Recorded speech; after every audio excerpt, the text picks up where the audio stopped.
In fact, actually having adoption is bearish. If you look at Cardano, it had this really big update come out, and then the price stopped going up a lot after that update came out. And it's been like that ever since. It hasn't performed good since that update came out. I think it was they had all these, I think it was the mainnet of Cardano or something. Like the platform, like all this on-chain ecosystem of Cardano basically opened up. And as soon as that happened, the coin stopped performing well. It was the top. And it has never performed good since then. And the reason is that a lot of the time, adoption actually is bearish because the project doesn't live up to what people thought it was going to. And and sometimes it never achieves that potential of what it set out to be. And so, you have to realize that the imagination of a human is often far beyond what can actually happen in reality. So most of the time, you have the event, right, occurring, and then you have the price before the event.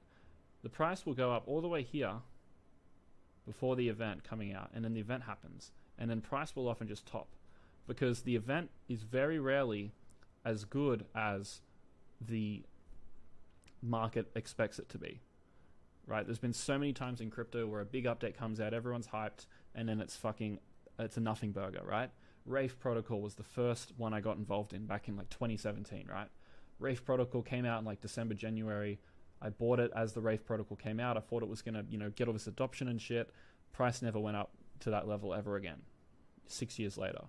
It's because Wraith Protocol didn't fucking live up to the expectations. What people thought it was worth and what it was actually worth was entirely different. Okay? And look, here's an example of, this is the video that I put out when I bought Toshi at $2.2 million market cap, $2.5 million market cap, right? It's now at a $50 million market cap. I gave you the thesis. Let me show you my first, second, third order consequences thinking. This is Danielception. I'm right here and I'm right here. There's two of me, right? What was my thesis? Well, I gave a scenario.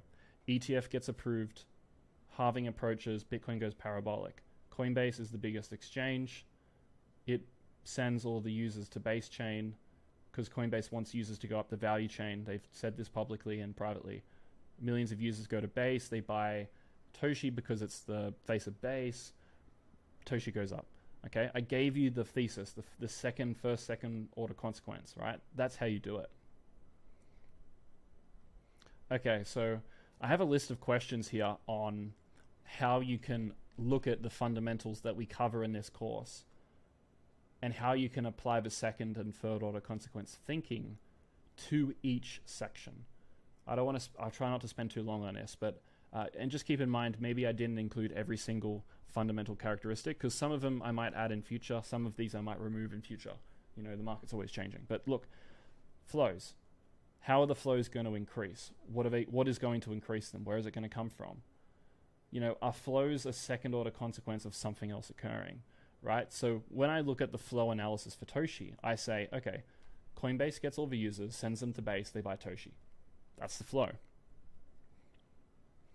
Let's look at tokenomics.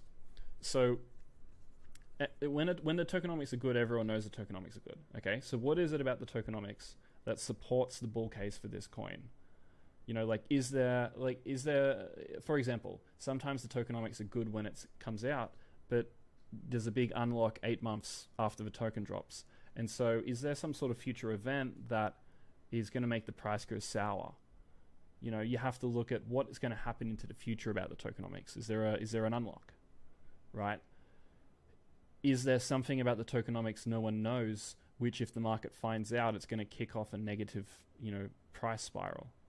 For example, with Bitcoin, for example, in the tokenomics, people get worried sometimes about the mining death spiral, right? Sometimes Bitcoin drops so much that it's no longer profitable to mine, and people worry that all the miners are going to turn off because they're not making money, and that would lead to a hash price crash, meaning that Bitcoin is not secure, and maybe Bitcoin just fucking collapses, right? That would be a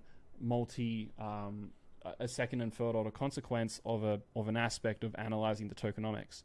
But the truth is that Bitcoin has a solution to this, which is the adjustment of the difficulty of mining a block. So if price was to ever drop, which caused all the miners to turn off, you just need enough miners to mine the blocks until the next difficulty adjustment, which happens as, I don't know, every so often. So, you know, like, people have worried about that so many times, but if you understood the second and third order consequences of the tokenomics, you'd be ready for that, right? So you'd understand, for example, with tokenomics, right, you can pick a Bitcoin bottom based off when people worry about the mining death spiral. Because you know that, okay, people are worried, people always worry about these death spiral things at the point which they, you know, at the point at which the price is the most bearish generally, right? It's always that event that creates peak fear. So you can use that tokenomics understanding and analyzing the second and third order consequences. Okay, so for example, mining death spiral, everyone's worried about it, Bitcoin's crashed. What happens if the difficulty adjusts down? Well, then it's no mining death spiral, which means that prices probably hit a bottom. So that would be an example, okay? Advanced narrative analysis. Did my narrative account for several orders of consequences, right? So I did advanced narrative analysis on Toshi. I said Coinbase, Base, Toshi, right? That was pretty advanced. And I accounted for several orders of consequences. Thesis building with my network. So often my network will know something about the potential consequences before I even know it. So for example, a lot of my friends knew about Toshi, but they didn't know that the meme coins outperform every other coin on every chain across all chains. They're the best performer. And a lot of people didn't know that.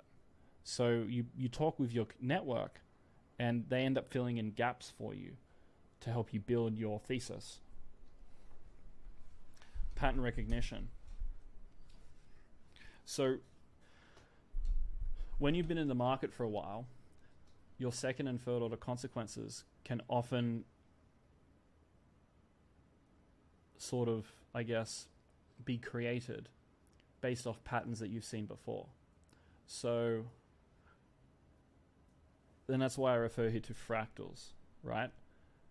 Is there a fractal of something that has happened prior which might happen again? Because often, you know, for example, if I do the circle thing again, you might have seen this pattern play out before. And so when you see the line bounce here, you know, oh, okay, I've seen this happen before. I know it goes here and here, right? And you can sort of be ready for it in future. So that's another way. You recognize the pattern of something that's happened before. So for example, you know that meme coins are the best performer. So you know that with the Toshi thesis, that the best play on base is the meme coins. That's recognizing patterns. Now, team. So yeah, what does a great team mean? Why is a great team important? Do they have maybe a connection to an exchange that they're going to get listed on at some point that's going to make the price go up? You know, is there a product that they're building which people, you know, aren't aware of, or that you know that is going to do really, really well? Is the team able to pivot quickly? Is there something the team is going to pivot to that you know of, which is going to lead to new users finding the coin and making the price go up? And community. You know, it's not about what the community is now, it's about what it can become. Can the community grow 10x from here? You know, why can the current community create this? Is there something that the team is doing to help foster the community? Is there a competition or something happening that's going to kick off the community growth? For example, the Breakpoint conference was a community event, and that led to the price of Solana going up 2-3x. You know, a few months before the event, that event actually marked the top in November 2021. Right, that was a community-led event, also run by the team, and that would be an example of using the aspect of the community to time your exit. Right, a lot of the time it's the conference that actually signals the top. A lot of times the big Ethereum conferences, the big Bitcoin conference, big Solana conferences, they actually mark the top of those respective coins, or even sometimes the broader market. Okay, mindshare. And there's a few more here, okay? Perception versus reality, 0 to 1 primitives, outlier price action, initial distribution, I couldn't think of anything, and the age of the project, okay? We'll do age of project. So how long does the token have before the community gets annoyed at the lack of adoption? So a coin can be new, as in 12 months old, but maybe they haven't delivered for 12 months and the community is on its like final last straw and they're giving the team a few more months before they start fucking selling. So you need to be careful, you know, like what is the consequence of the team failing to deliver over the next 3 months? You know, and this is where you have to actually analyze the community and spend your day to day in the Discord, in the Telegram, you know, involving yourself so that you can understand what the sentiment is, so you can understand what people might be doing based off what the team comes up with, right? And that's based on the age of the project, right? So that's just sort of some random examples of how you can apply second and third order thinking so that you're able to look forwards, so that you're ready for what might happen, because that is how you make money in markets, by guessing and estimating and creating a thesis around what you think might happen and selling when the thesis either is invalidated or it plays out, right? That's how you do markets. So that's everything for this video, I think.